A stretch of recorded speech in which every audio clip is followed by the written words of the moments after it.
जिनके हजारों सिर हैं, हजारों पैर हैं, जिनके हजारों आँख हैं, वही श्लोक में वेद व्यास जी ने निबद्ध किया,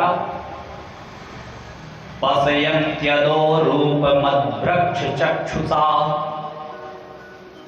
सहस्रपादो पुरुभुजाननादभूतम। जिनके हजारों पैर हैं, हजारों जांघें, हजारों भुजाएं, हजारों मुख, अत्यंत उनका स्वरूप विलक्षण है। सहस्रों सिर, हजारों कान, हजारों आंखें, हजारों नासिकाएं, जिनका मुकुट सिर पर शोभायमान रहता है,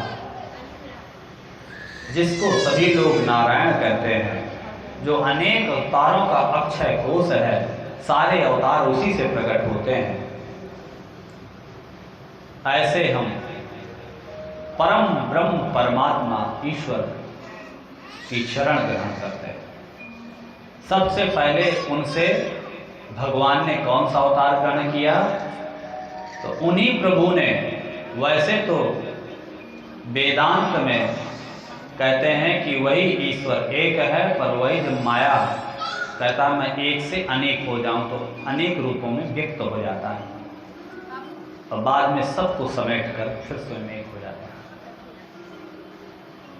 सबसे पहले उन्होंने साएव प्रथमं देवः कौमारं सर्गमास्थितः, ये सृष्टि, जब ब्रह्मा जी ने सृष्टि का संचयन किया, सृष्टि रची, तो सबसे पहले सनक, सनंदन, सनातन और सनत कुमार, इन चार रूपों में ब्रह्मा जी के पुत्र बनकर भगवान नारायण आए,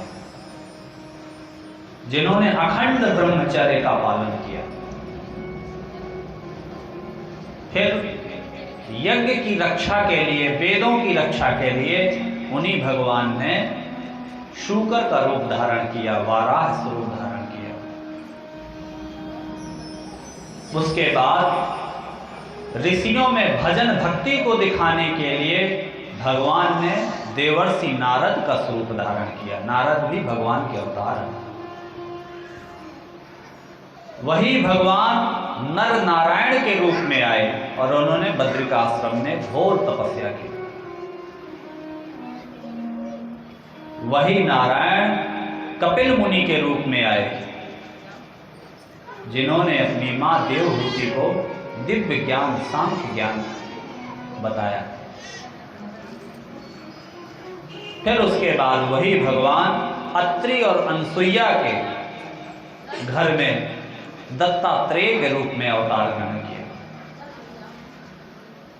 सातवीं बार उन्हीं भगवान ने आकुति नामक पत्नी से, प्रजापति की जो आकुति पत्नी थी, उसके यहाँ यज्ञ देवता के रूप में अवतार ग्रहण किया। अलग अलग मनवंतरों की ये सारी कथाएं। राजा नाभि की पत्नी मेरु देवी के गर्भ से ऋषभ देव के रूप में भगवान ने अवतार किया। ऋषियों की प्रार्थना पर पृथु के रूप में भगवान ने अवतार लिया। जब समुद्र मंथन हो रहा था तो कच्छप रूप में मंदराचल धस रहा था, तो कच्छप के रूप में आके भगवान ने अवतार ग्रहण किया। इसी तरह से जब प्रलय हो रहा था तो संसार के सारे बीजों को बचाने के लिए भगवान ने मत्स्य रूप, मछली का भी रूप धारण किया। भगवान ने आयुर्वेद की जो शिक्षा दीक्षा देने के लिए धन्वंतरी का स्वरूप धारण किया। दैत्यों से अमृत छीनकर देवताओं को पिलाने के लिए मोहिनी रूप धारण किया। हिरण्यकश्यप का वध करने के लिए, प्रहलाद को की रक्षा करने के लिए नरसिंह स्वरूप धारण किया।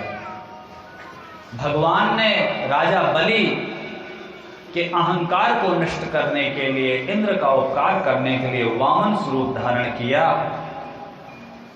भगवान ने सहस्त्राभुज के अत्याचार को नष्ट करने के लिए परशुराम के रूप में अवतार धारण किया। उन्हीं भगवान ने रावण का विनाश करने के लिए, सज्जनों का कल्याण करने के लिए राम के रूप में अयोध्या में अवतार ग्रहण किया। वही पराशर के पुत्र के रूप में वेद व्यास जी बनकर आए, जिन्होंने पुराणों का सृजन किया। उन्हीं ने द्वापर युग में श्री कृष्ण और बलराम के रूप में अवतार ग्रहण किया, कंस आदि अत्याचारियों को समाप्त किया। उसके बाद जब संसार में पाखंड अधिक व्याप्त हो गया कर्मकांड के नाम पर, तो उससे जनता को निजात दिलाने के लिए बुद्ध के रूप में भी भगवान ने अवतार ग्रहण किया। बुद्ध भी भगवान का ही हमारे अवतार है। इसलिए संकल्प में हम पढ़ते हैं बौद्धा अवतारे, और आगे जब और कलयुग भी बढ़ता जा रहा है और अत्याचार होता जाएगा, चारों तरफ यवनों का राज्य होने लगेगा, हिंदुओं को, सनातनियों को बहुत जब भीषण कष्ट का सामना करना पड़ेगा, तो भगवान हम सब की रक्षा करने के लिए कल्कि रूप में अवतार ग्रहण करेंगे। इस तरह से